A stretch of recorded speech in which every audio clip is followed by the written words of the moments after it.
The rain hit the window so hard it sounded like someone tapping to get in. Daniel Reyes stood in the hallway of a small apartment on the edge of town, his shirt still damp from the walk over, his heart beating faster than it should for a man who was only supposed to be picking up his jacket. He did not know that behind the thin wall to his left, his wife of 12 years, Claire, was standing so still she had almost stopped breathing. She had followed him. She had wanted to be wrong. She was not wrong. Daniel dropped onto the couch across from Sophia, a woman 15 years younger than him, her dark hair pulled back, her eyes searching his face for something he had been giving her for 6 months without ever meaning to. He rubbed his eyes and let out a breath that had been building in his chest for years. "I regret marrying her," he said. 4 words. That was all it took. 4 words to end a marriage that had survived 2 children, 3 house moves, 1 miscarriage, and 100 quiet nights where neither of them said what they were really thinking. Claire heard every syllable through the wall. She did not cry. She did not knock on the door. She turned around, walked back down the stairwell, got into her car, and drove home in silence, her hands steady on the wheel even though nothing inside her felt steady at all. Nobody in that apartment building knew that a marriage had just quietly ended. Nobody knew that a woman named Claire Ray had just made a decision that would take her husband months to even notice. This is the true story of what happens when a man says the wrong words to the wrong woman at the wrong time, and how the wife he thought he understood turned out to be someone he never really knew at all. To understand how Daniel ended up on that couch, you have to go back 3 years, to a house on Birchwood Lane that looked, from the outside, like the kind of home people dream about. 2 stories, a wraparound porch, a garden Claire tended every weekend with a straw hat and gloves that never quite fit right. Inside lived Daniel, an architect who had built half the office buildings downtown, Claire, who managed the finances for a small chain of clinics, and their 2 children, a boy named Ethan who was 10 and a girl named Lily who was 7. From the street, the Reyes family looked complete. Neighbors waved at them on Sunday mornings. Claire brought soup to anyone who was sick. Daniel coached Ethan's soccer team on Saturdays, standing on the sideline in a baseball cap, shouting encouragement that made other parents smile. If you had asked anyone on Birchwood Lane to name the happiest couple they knew, most of them would have said Daniel and Claire without even pausing to think. But a house can look whole from the street and still be hollow inside. Daniel had stopped noticing the smell of Claire's coffee in the morning. He had stopped noticing the way she hummed old songs while she folded laundry. He had stopped noticing her, not because she had changed, but because he had let the noticing slip away, the way people let anything slip away when they stop paying attention on purpose. At work, Daniel was respected. Clients trusted him. Younger architects in his firm looked up to him, asked him questions in the hallway, waited for his opinion in meetings. He was good at his job, and being good at something outside the house made him feel more alive than he ever admitted to feeling at home. He told himself this was normal. He told himself every marriage eventually became quiet. He told himself Claire was happy, because she never said otherwise, and it was easier to believe that than to ask her directly. Claire, for her part, was not as blind as Daniel believed. She noticed the way he checked his phone under the dinner table. She noticed how he stayed late at the office more often than the workload seemed to require. She noticed that when she asked him how his day was, his answers grew shorter and shorter, until eventually he just said fine and changed the subject to something about the children. She said nothing about any of it for a long time, not because she did not care, but because she had learned over 12 years of marriage that pushing Daniel when he was distant only made him retreat further. She believed that if she gave him space, he would come back to her the way he always had before, during the harder years, during the year after her miscarriage, when neither of them could speak about the loss without breaking down. During the year, Daniel lost his father and stopped eating properly for weeks. She had always trusted that beneath his silence was a man who still loved her. She had no reason yet to think that trust was misplaced. On a Tuesday evening in early spring, Daniel came home later than usual, his tie loosened, his eyes tired in a way that had nothing to do with work. Claire was in the kitchen, chopping vegetables for a dinner that had already gone cold once and was being reheated for the 2nd time that week. She looked up when he walked in and offered a small smile, the kind of smile a person gives out of habit rather than joy. "You're late again," she said, not as an accusation, just as an observation. "Big project," he answered, setting his bag down by the door the way he always did, in the same spot at the same angle, as if some part of him needed the house to stay exactly the same even while everything else in his life was shifting. Claire did not ask what the project was. She had asked before and received vague answers that told her nothing.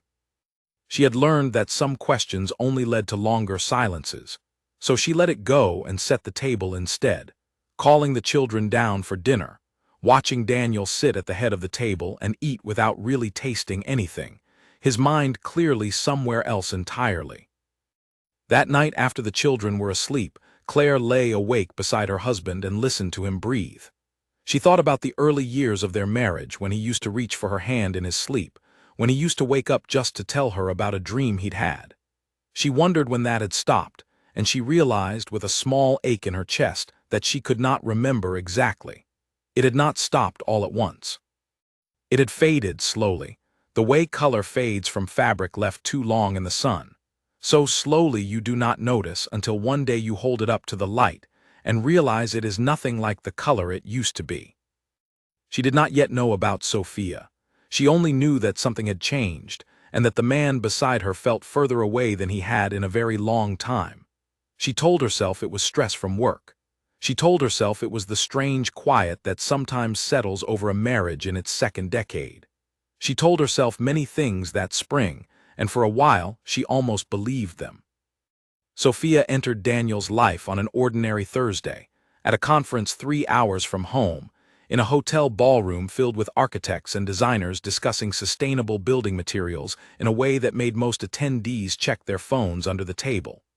Daniel was one of the speakers, and after his presentation, a young woman approached him with a notebook full of questions, her enthusiasm so genuine it caught him off guard. Her name was Sophia Martinez, and she worked for a smaller firm 2 cities over, one that specialized in restoring older buildings rather than constructing new ones. She spoke about her work the way Daniel used to speak about his own work years earlier, before the excitement had worn down into routine. She laughed easily. She asked him questions no one had asked him in a long time, questions about why he had chosen architecture, what buildings had inspired him as a child, what he still hoped to design before his career ended. Daniel found himself talking more in that one conversation than he had talked to Claire in weeks. He told himself it meant nothing, that it was simply nice to speak with someone who found his work interesting again.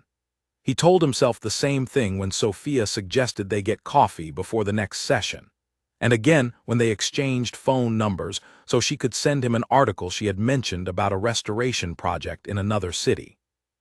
For the first few weeks after the conference, their conversation stayed harmless.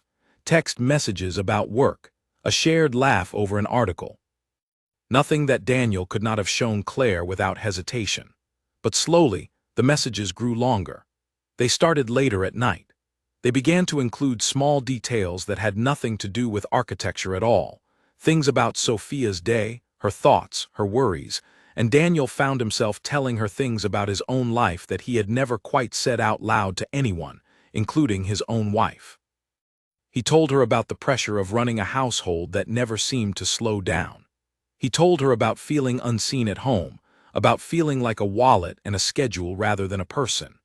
He did not tell her that he had never tried to fix any of this with Claire directly, that he had never once sat his wife down and said, "I feel invisible, can we talk about it?" He simply complained, quietly, to a woman who listened with wide, sympathetic eyes, and never once asked him the harder question of why he had not spoken to his wife instead. Sophia, for her part, did not set out to break up a marriage. She was drawn to Daniel's confidence, his steady voice, the way he seemed to know exactly what he wanted in every conversation except when it came to his own home life.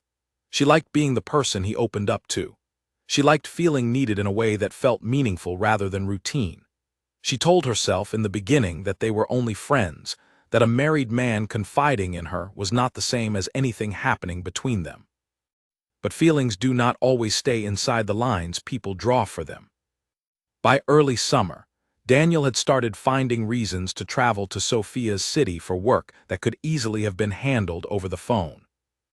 He told Claire these trips were necessary for a client relationship, and Claire, trusting him the way she always had, made no objection, packing his bag the way she always did, kissing him goodbye at the door the way she always did, never imagining that the man walking out that door was walking toward a woman who had slowly become more familiar with his heart than she was. The first time Daniel and Sophia crossed the line from friendship into something else, it happened quietly, without dramatic declarations, the way most affairs happen.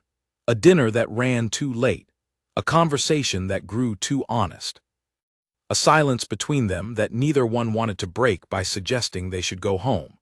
Daniel would later tell himself it happened almost accidentally, though nothing about repeated late-night dinners and long drives to another city is truly accidental. Afterward, he sat in his car outside the hotel where he was staying and felt something he had not expected to feel, which was not guilt exactly, but a strange, hollow kind of relief, as if some pressure that had been building inside him for years had finally found somewhere to go. He told himself it was a mistake. He told himself it would not happen again. It happened again 3 weeks later. Claire, meanwhile, was building a life that revolved around keeping their household steady, while her husband grew more and more distant. She managed the children's school schedules, their appointments, their activities. She kept the finances organized. She kept the house running so smoothly that Daniel never had to think about any of the small daily labor that held their family together. She did all of this while slowly sensing, in a way she could not yet name, that something important was slipping away from her, piece by piece, without her ever being given the chance to fight for it. One evening, while going through Daniel's jacket to take it to the dry cleaner, Claire found a receipt for a dinner at a restaurant in another city, dated on a day Daniel had told her he was meeting a client alone. It was such a small thing, a receipt, a restaurant. She almost threw it away without thinking twice. But something about the date, and the fact that it listed a meal for two, made her pause. She did not confront him that night. She placed the receipt back exactly where she had found it, folded the same way, and she said nothing at dinner, nothing as they watched television together, nothing as they lay in bed with their backs nearly touching but somehow miles apart. She simply began, quietly, to pay closer attention. Over the following weeks, Claire noticed things she had somehow trained herself not to notice before. The way Daniel angled his phone away from her when it buzzed. The way he stepped outside to take certain calls. The way his explanations for late nights grew slightly inconsistent if she asked the same question twice, days apart, without him remembering exactly what he had said the first time. She did not yet have proof of anything. She only had a feeling, growing heavier with each passing week, that the man she had built a life with was somewhere else entirely, even when he was sitting right beside her at the dinner table. By midsummer, Claire's suspicion had turned into something closer to certainty, though she still had no name to put to it, no face, no city, nothing but instinct and a folded receipt she had never mentioned. She began, without fully admitting it to herself, to prepare. She quietly opened a separate bank account and began setting aside small amounts of money each week, telling herself it was simply good financial planning, the kind of thing any responsible person would do. She began speaking more often with her sister, who lived 2 states away, conversations that lasted longer than usual, filled with questions about job opportunities and school systems in that area, questions Claire dismissed as idle curiosity whenever her sister asked why she wanted to know. She was not yet planning to leave, not exactly. She was simply making sure that if the day ever came when she needed options, she would have them. She had learned over the years that a woman who waited until the worst moment to prepare for herself often found there was nothing left to prepare with. On the night everything finally came apart, Claire had followed Daniel because a small, quiet part of her had simply needed to know. He had told her he was working late at the office, but something in the way he said it made her decide, almost without thinking, to drive past his office building on her way home from picking up Lily from a friend's house. His car was not in the lot. She drove home, dropped Lily off with a neighbor for a short while, and told herself she was being unreasonable, that there could be 100 explanations, that she should simply wait for him to come home and ask him directly like an adult. But something in her chest refused to settle, and instead of waiting, she found herself driving toward the small apartment complex where, weeks earlier, she had glimpsed a delivery receipt with an address she had memorized without meaning to. She parked across the street and sat in her car for nearly 20 minutes before she made herself get out. She told herself she would simply confirm his car was not there, that she would see nothing, that she would drive home feeling foolish and relieved. Instead, she saw his car parked exactly where she feared it would be. She walked up the stairwell slowly, her heart pounding so loudly she was certain someone could hear it. She reached the door of the apartment and stood outside it, close enough to hear voices inside. A man's voice she recognized immediately, and a woman's voice she did not. She did not knock. She stood frozen, one hand pressed flat against the wall beside the door, and she listened. She heard Daniel's voice, tired and low, saying things she had never once heard him say to her, not even in their worst arguments. She heard him complain about feeling trapped, about feeling like he had married too young, about feeling like his life had become nothing more than a schedule he did not choose. And then she heard the 4 words that would end everything. "I regret marrying her." Claire did not move for a long moment. She simply stood there, absorbing the words the way a person absorbs a physical blow, waiting for pain that did not fully arrive yet, because shock has a way of delaying pain until the body is ready to feel it. Then, quietly, she turned and walked back down the stairwell, her footsteps steady despite everything shaking inside her, and she got into her car and drove home in complete silence. She did not cry that night, not in front of the children, not even alone in the bathroom with the water running to muffle any sound she might make. She simply sat on the edge of the bathtub for a long time, staring at nothing, and somewhere in that silence, a decision formed inside her that she would not fully understand herself until weeks later, when she was already gone. Daniel came home just after 11 that night, letting himself in quietly so as not to wake the children, unaware that his wife was already awake, lying perfectly still in their bed, her eyes open in the darkness, staring at the ceiling, saying nothing at all. He did not know it yet, but the woman lying beside him had already begun, in her mind, to leave. The next morning, Claire moved through her usual routine as though nothing had changed. She made breakfast for Ethan and Lily, packed their lunches, checked their backpacks for permission slips, and kissed them both on the head before they left for school. She did this so naturally, so smoothly, that anyone watching would have believed she was simply another mother beginning another ordinary day. Daniel noticed nothing unusual either, because Claire had spent 12 years learning how to hold her feelings behind a calm face. And that morning, that skill served her better than she ever could have imagined. He left for work believing everything in his life was exactly where he had left it the night before. He had no idea that his wife had heard every word he said in that apartment, and he certainly had no idea that she had already begun making calls before he had even finished his first cup of coffee at the office. Claire called her sister first, speaking in a low, steady voice that gave away nothing of the storm underneath. She asked about the guest room in her sister's house, the one with the small window that looked out over a garden, and she asked almost casually how soon it might be available. Her sister, sensing something in her tone that did not match the casual words, asked gently if everything was all right. Claire said only that she needed a change, and that she would explain everything soon. Her sister did not push. She simply said the room was ready whenever Claire needed it. Next, Claire called a lawyer, a woman named Priya Sharma, who had been recommended to her years earlier by a coworker going through her own difficult separation, though at the time Claire had never imagined she would need the number herself. She scheduled a consultation for later that week, using her lunch break so that no one at work would ask questions about her sudden appointment. Throughout all of this, Claire did not tell a single person what she had heard in that apartment, not her sister, not her lawyer, not her closest friend. She kept the words to herself, turning them over again and again in her mind, not because she doubted what she had heard, but because saying it out loud to another person would make it real in a way she was not yet ready to face directly.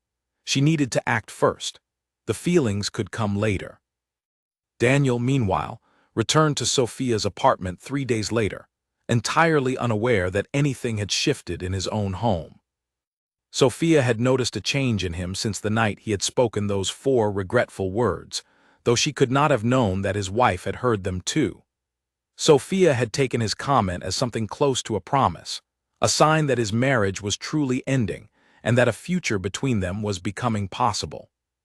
She began, quietly, to imagine what that future might look like: an apartment they might share, weekends without the constant secrecy, a relationship she would no longer have to hide from her friends and family. She did not yet understand that Daniel had spoken those words the way many unhappy people speak in private moments, releasing pressure rather than making a decision. He had not meant them as an announcement that he was leaving his marriage. He had meant them as a complaint, the kind of thing said and then set aside, the way people vent about their jobs without actually planning to quit. But Sophia had heard something different, something that matched what she had been hoping to hear for months, and now that hope had planted itself firmly in her mind. Over the following 2 weeks, Sophia began asking Daniel small questions about his plans: when he might tell Claire, how he thought the children would take the news, whether he had considered where he might live afterward. Daniel found himself increasingly uncomfortable with these questions, deflecting them with vague answers, telling her it was complicated, that it would take time, that he needed to think carefully before making any big decisions that would affect his children. What Daniel did not yet realize was that his hesitation, his refusal to commit to a clear timeline, was slowly wearing away at Sophia's patience.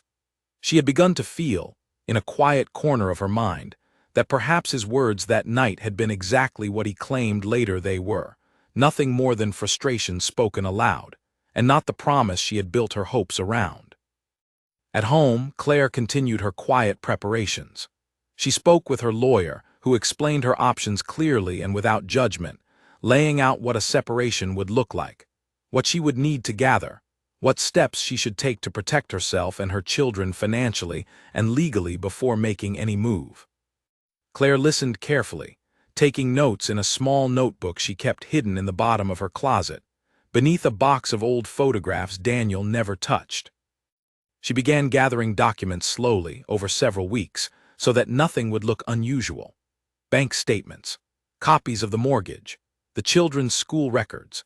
She did all of this during the hours when Daniel was at work, careful and methodical, treating the process the way she might treat any major project at her own job, breaking it into manageable steps rather than letting the enormity of what she was doing overwhelm her all at once. She told no one at Daniel's workplace, no one in their shared social circle, nothing that might reach him before she was ready. She wanted to be certain, completely certain, that when she finally acted, there would be no going back, no room for him to talk his way out of what she had heard, no opportunity for him to convince her that she had somehow misunderstood. During this time, Daniel began to notice small changes in Claire that he could not quite explain. She seemed calmer than usual, in a way that unsettled him slightly, though he could not have said why. She asked him fewer questions about his schedule. She stopped commenting when he came home late. He told himself this was a good thing, that perhaps she had simply grown used to his busier work schedule, that perhaps things between them were finally settling into an easier rhythm. He had no idea that her calm was not acceptance, it was resolve. One evening, about 3 weeks after the night in the apartment, Daniel came home to find the house unusually quiet. Claire had taken the children to visit her sister for the weekend, something she mentioned only briefly the day before, framing it as a simple visit, nothing out of the ordinary.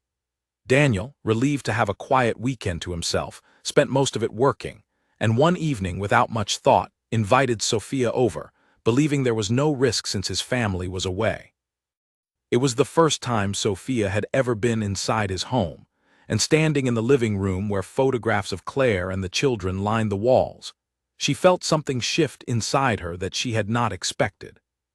Seeing the life Daniel had built, seeing the smiling faces in the photographs, Seeing the small drawings taped to the refrigerator that Lily had clearly made herself, made the reality of the situation land differently than it ever had in the safety of her own apartment 3 cities away.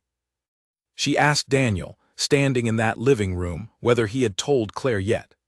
Daniel, uncomfortable, admitted that he had not, that things at home had actually felt calmer lately, that perhaps this was not the right time to bring up something so disruptive.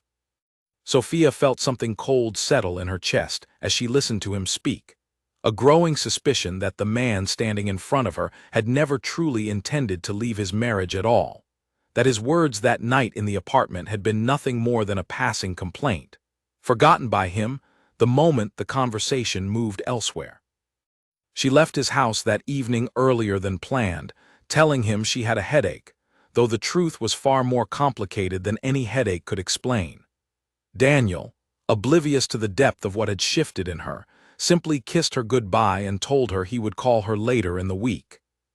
He did not yet understand that the woman he had been confiding in for months was beginning to see him clearly for the first time, and that what she saw troubled her deeply. Nor did he understand that his wife, 3 hours away at her sister's house, was sitting at a small kitchen table with a lawyer's business card in front of her, finally ready to say out loud the words she had been carrying silently for weeks. That night Claire told her sister everything. She spoke slowly at first, then faster, the words spilling out of her in a way she had not allowed herself until that moment, describing the receipt she had found, the growing suspicion, the drive to the apartment complex, the voices through the door, and finally the 4 words that had confirmed everything she had feared.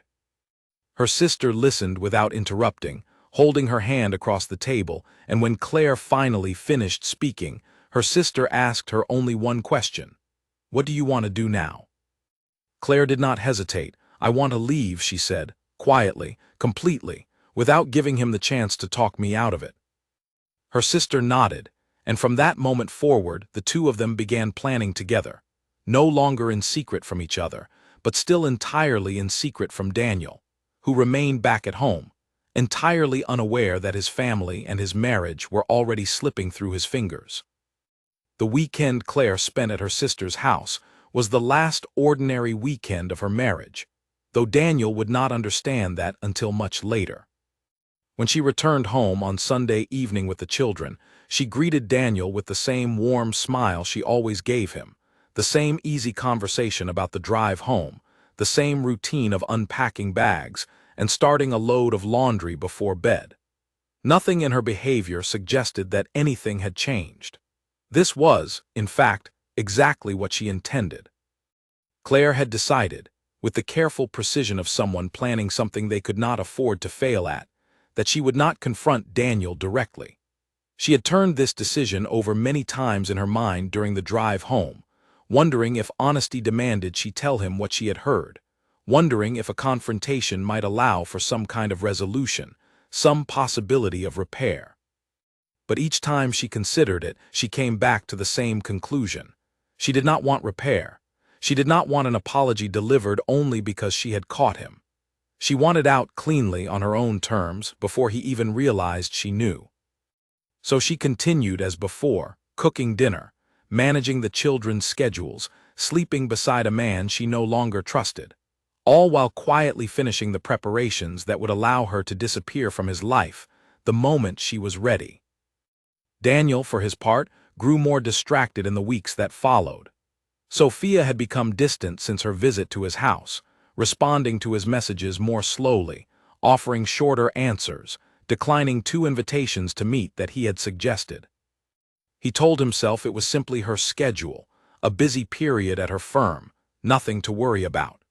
He did not consider, even for a moment, that she might be pulling away because of something he had said or done, because in Daniel's mind, nothing significant had changed between them at all.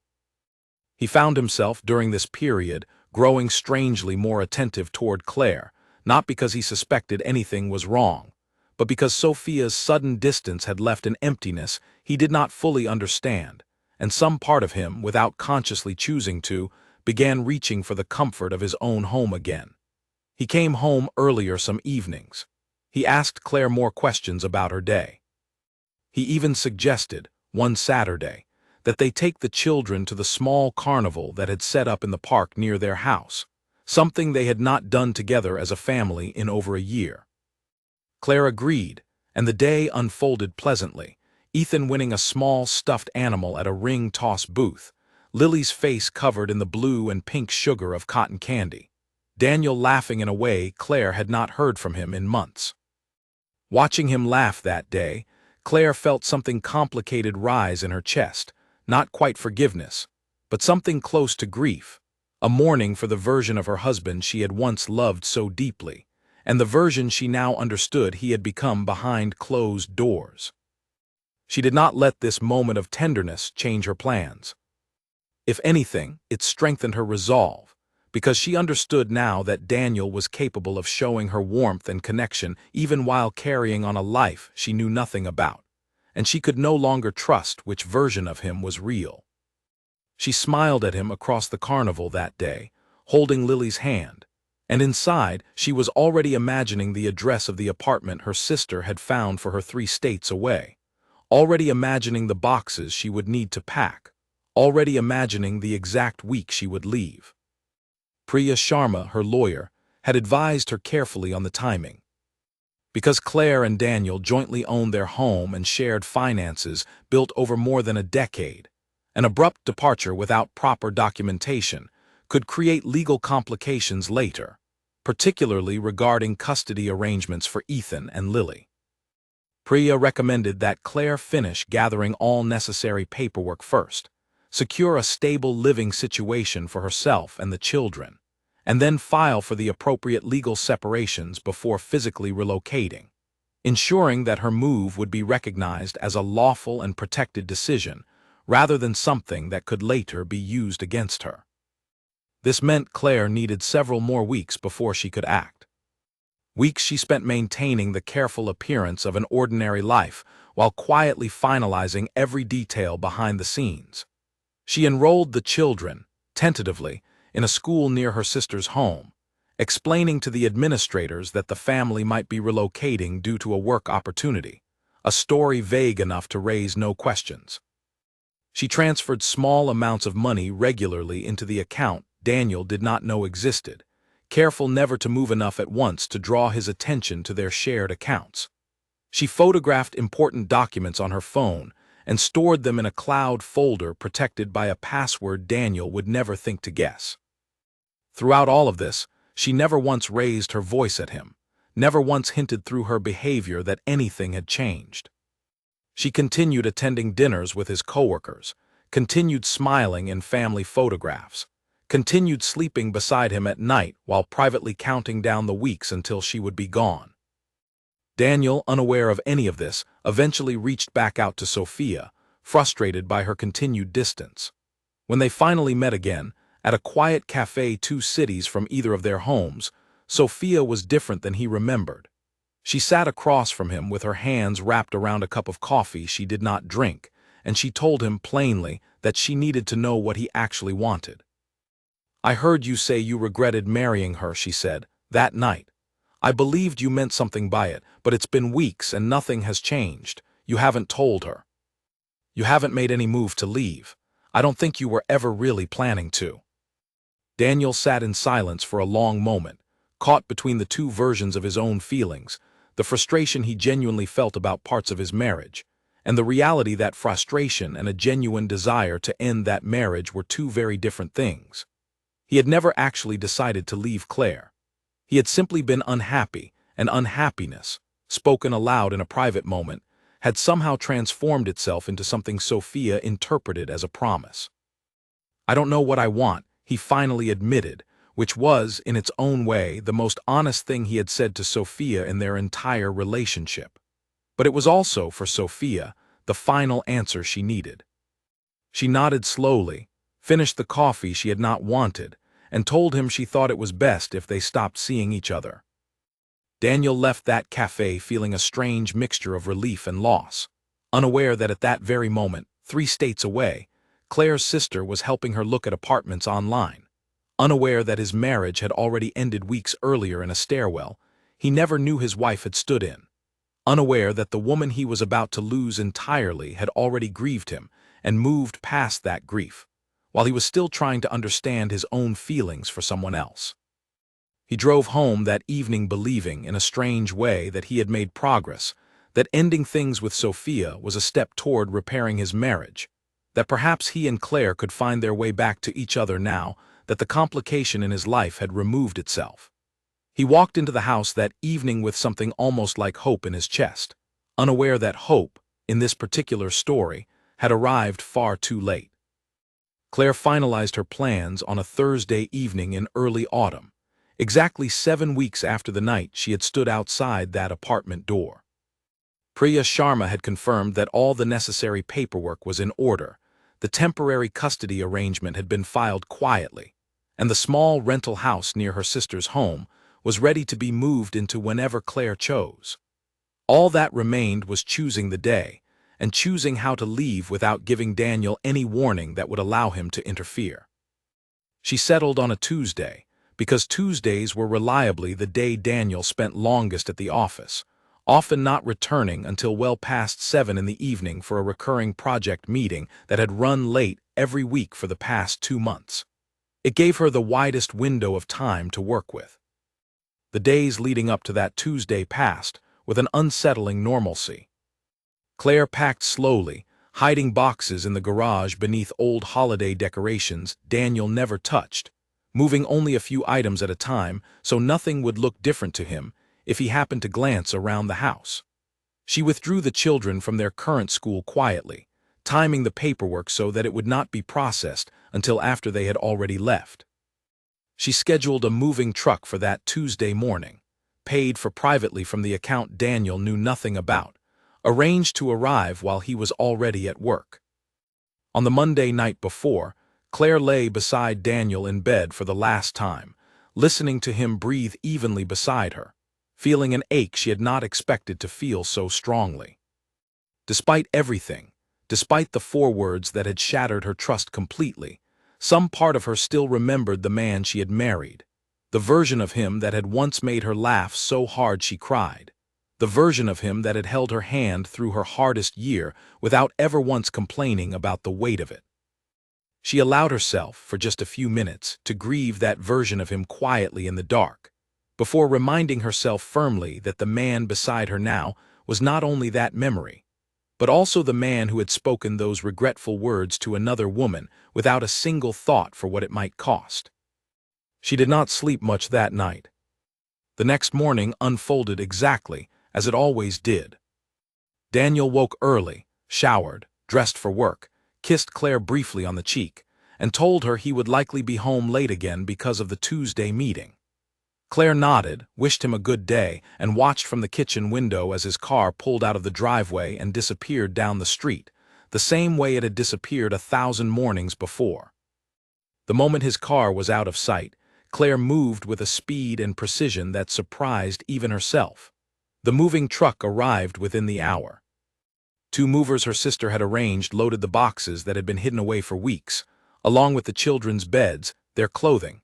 A handful of family photographs Claire chose carefully, taking only the ones that mattered most and leaving the rest untouched on the walls.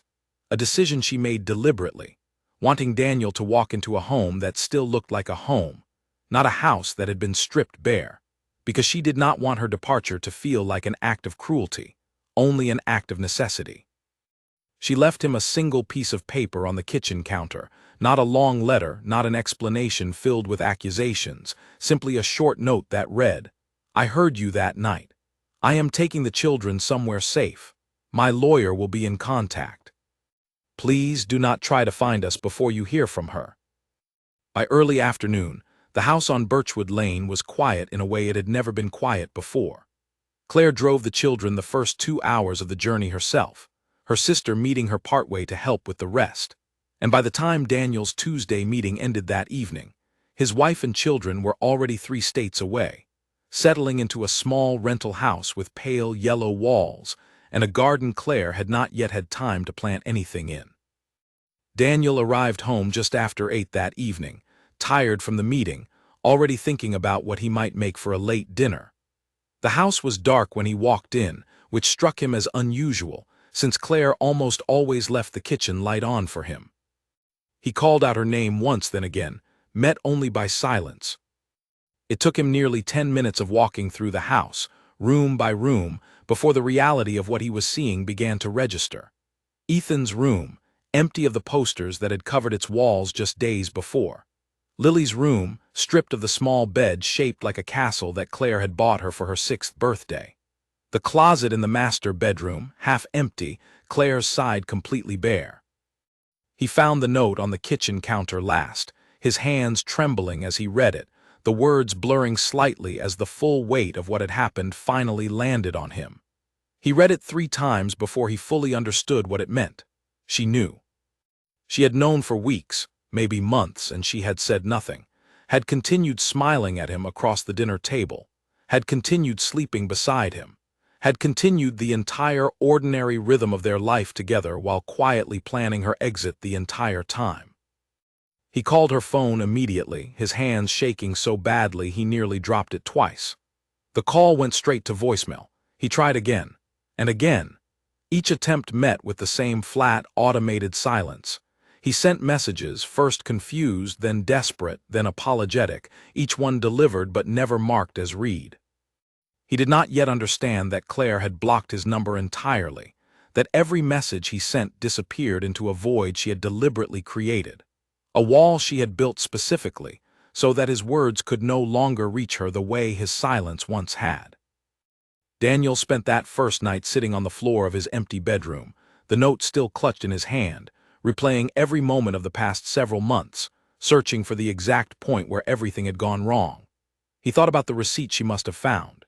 He thought about the late nights, the vague explanations, the way he had convinced himself she suspected nothing simply because she had never asked him directly. He realized with a sickening clarity that Claire had not been oblivious at all. She had simply chosen silence over confrontation, watching him carefully while he assumed she saw nothing. The following morning, he called the number for the lawyer mentioned in Claire's note, a call that confirmed everything he feared. Priya Sharma spoke to him briefly, professionally, informing him only that Claire had retained her services, that a formal separation process had already begun, and that any further communication regarding custody or property would need to go through proper legal channels. She did not tell him where Claire had gone. She did not need to. Her job was not to comfort him, only to protect her client, and she did that job with a calm firmness that left Daniel with no room to argue. He tried, over the following days, everything he could think of to reach Claire directly. He called her sister, whose number he still had from years of family gatherings, but the calls went unanswered.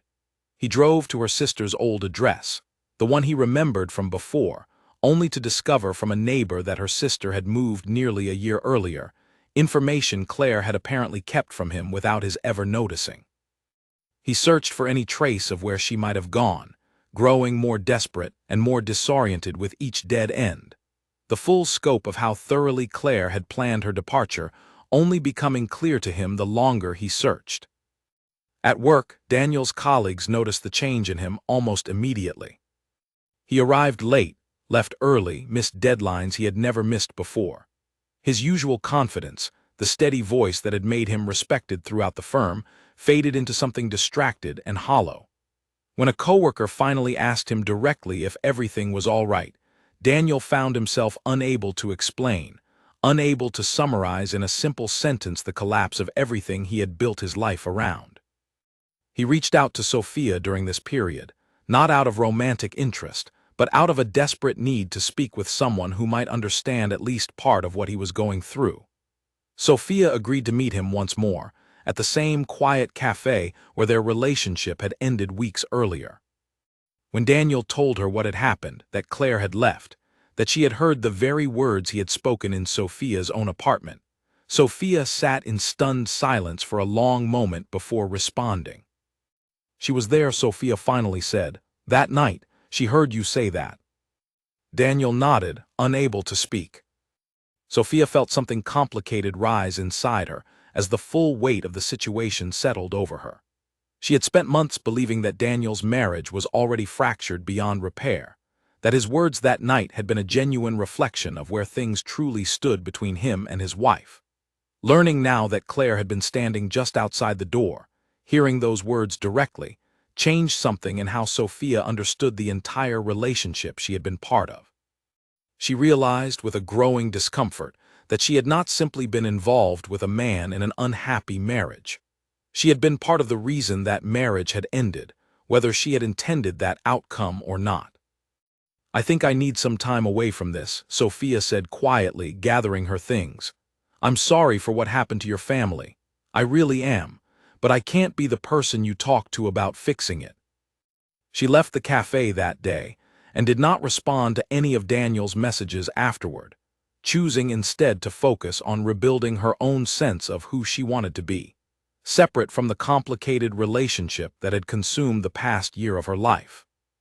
In the months that followed, she threw herself more deeply into her work at the architecture firm specializing in restoration, eventually transferring to a project in another region entirely, wanting distance not just from Daniel, but from the version of herself she had become while involved with him. Daniel, left entirely alone, spent the following weeks in a kind of fog, moving through his days at work and his empty evenings at home without any real sense of direction. The house on Birchwood Lane, once filled with the noise of children and the warmth of a family life he had taken for granted, now felt unbearably silent. He found himself standing in Ethan's empty room some evenings, or sitting on the edge of Lily's stripped bed, trying to understand how quickly and how completely his family had disappeared from his life. Legal proceedings continued over the following months, handled almost entirely through Priya Sharma, who communicated with Daniel's own hastily hired lawyer with a professionalism that gave him no opening to plead his case directly to Claire. He learned, through these formal channels, that Claire was seeking primary custody of Ethan and Lily, citing the emotional betrayal and instability caused by his affair, along with the deliberate deception he had maintained throughout their final months together. He did not contest the custody arrangement as aggressively as he might have in another situation, some quiet part of him recognizing that Claire's request was not unreasonable given everything that had happened. Throughout this entire process, Claire never once responded to any personal message Daniel attempted to send her, never once agreed to a phone call outside of what was strictly necessary for legal matters, never once gave him the opportunity to apologize directly or explain himself in the way he desperately wanted to. She communicated only through her lawyer, her responses calm, brief, and entirely focused on the practical matters at hand, giving Daniel no emotional opening whatsoever. Nearly a year after Claire had driven away from Birchwood Lane with her children, and a moving truck full of the life she had chosen to salvage, the divorce was finalized quietly in a courtroom neither party discussed with anyone outside their closest circles. Daniel sat on one side of the room in a suit that felt heavier than it should have, watching Claire from across the space, noticing how composed she looked, how different from the woman who used to hum old songs while folding laundry in a kitchen he no longer had any claim to. She did not look at him with anger that day. She did not look at him with sadness either. She simply looked at him the way a person looks at something they have already fully processed and moved past. A calm, distant sort of recognition that hurt Daniel more than any amount of visible anger could have.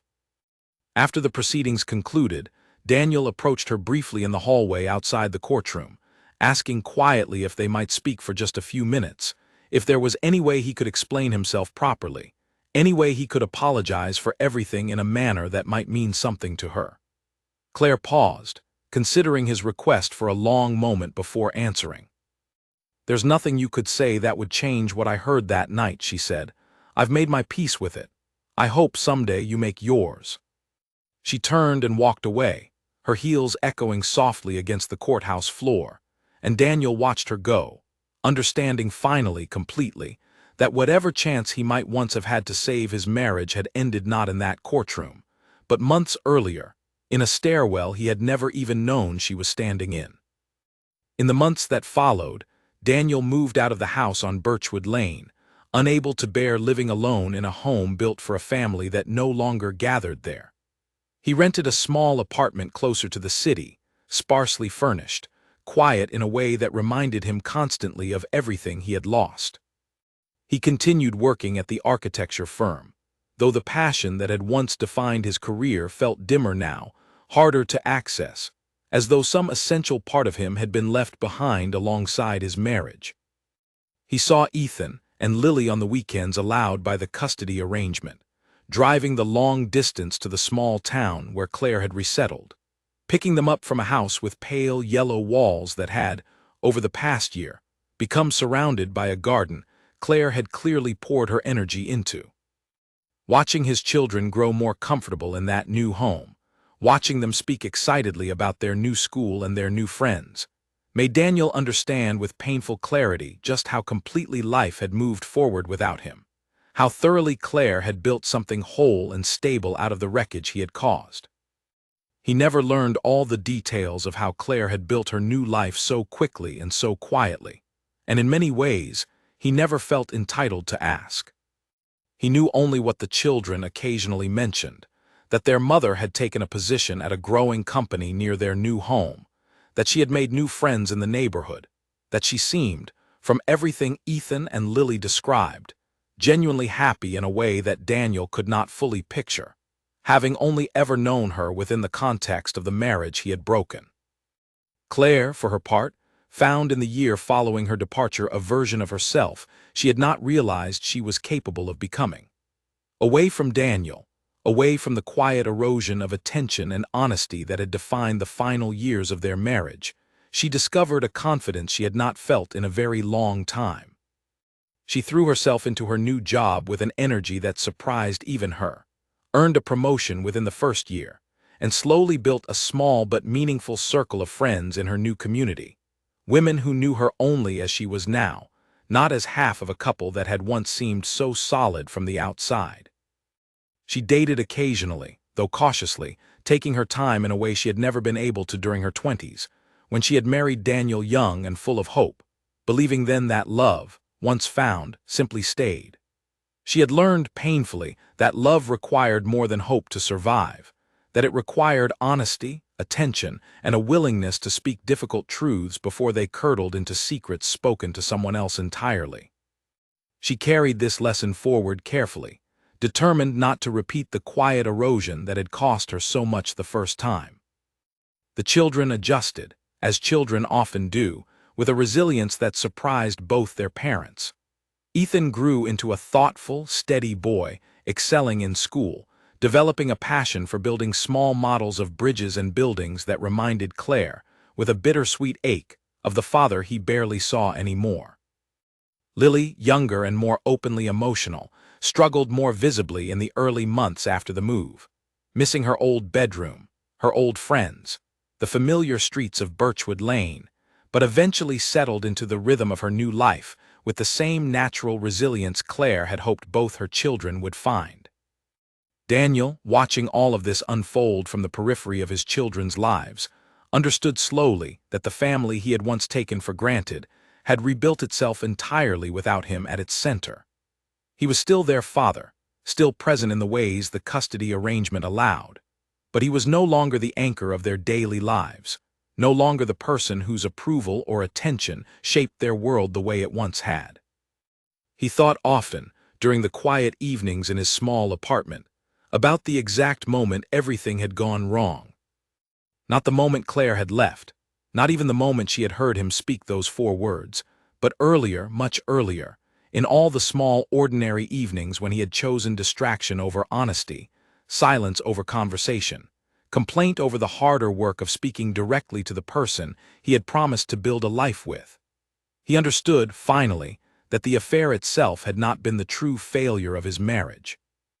It had only been the visible symptom of a much longer, quieter failure, one that had begun the moment he stopped noticing the woman he had married, and had continued every day afterward that he chose not to say anything about it to her directly. It was a lesson that arrived far too late to save what he had lost, but not too late, he told himself on the harder nights, to shape whatever came after.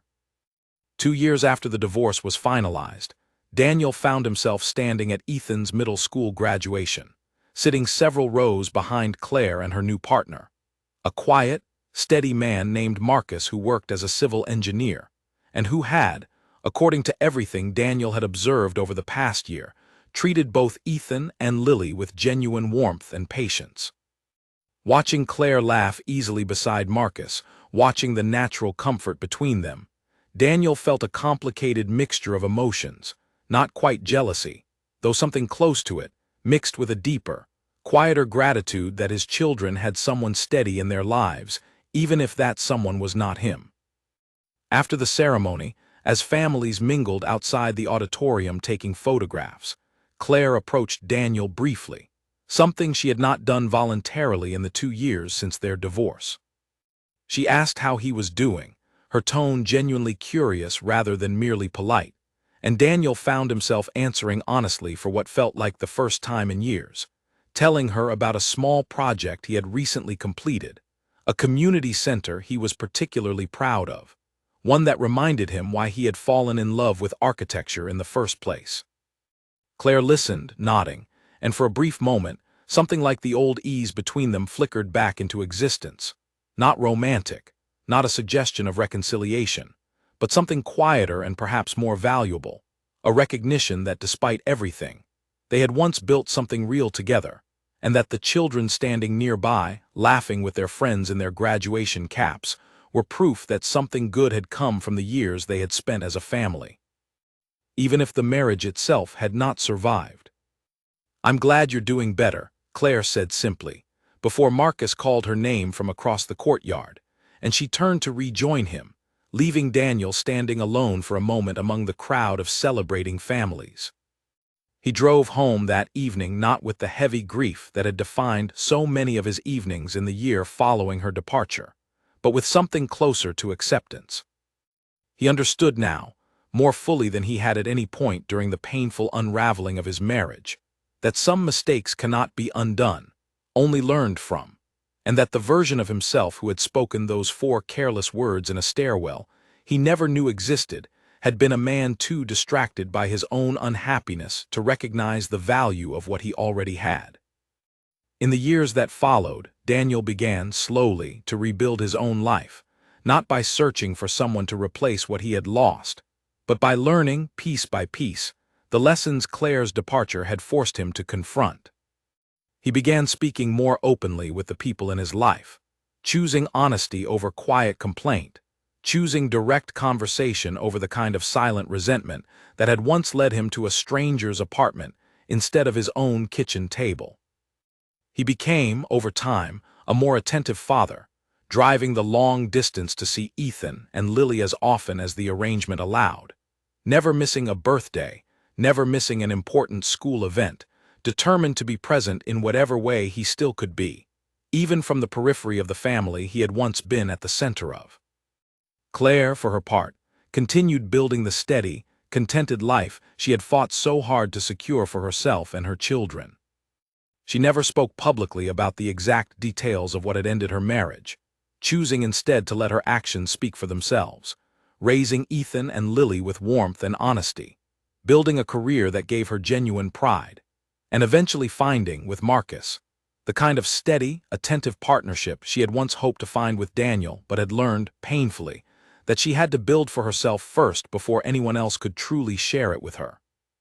Years later, when Ethan, grown and beginning his own career studying structural engineering, asked his mother once why she had never told his father directly what she had heard that night in the stairwell, Claire considered the question carefully before answering. "I didn't need him to know I heard him," she said. "I needed to know, for myself, what I was going to do about it. Sometimes the most important conversations you have are the ones you have with yourself, not with the person who hurt you." Ethan nodded, understanding, in the quiet way grown children sometimes suddenly understand their parents, that his mother's silence that night had not been weakness at all, but the beginning of the strongest, most deliberate decision of her life, a decision made not out of anger or revenge, but out of a clear-eyed understanding of exactly what she deserved, and exactly what she was no longer willing to accept. The story of Daniel and Claire Reyes eventually became, within their small circle of friends and family, less a story about betrayal and more a story about the quiet, steady strength it takes to walk away from something broken, even when walking away means facing an uncertain future entirely alone. Claire never regretted the decision she made that night, standing frozen outside an apartment door, listening to 4 words that changed everything. She had heard the truth, and rather than confronting it in anger, she had simply, calmly, completely chosen herself, and in doing so had found a life far more solid than the one she left behind.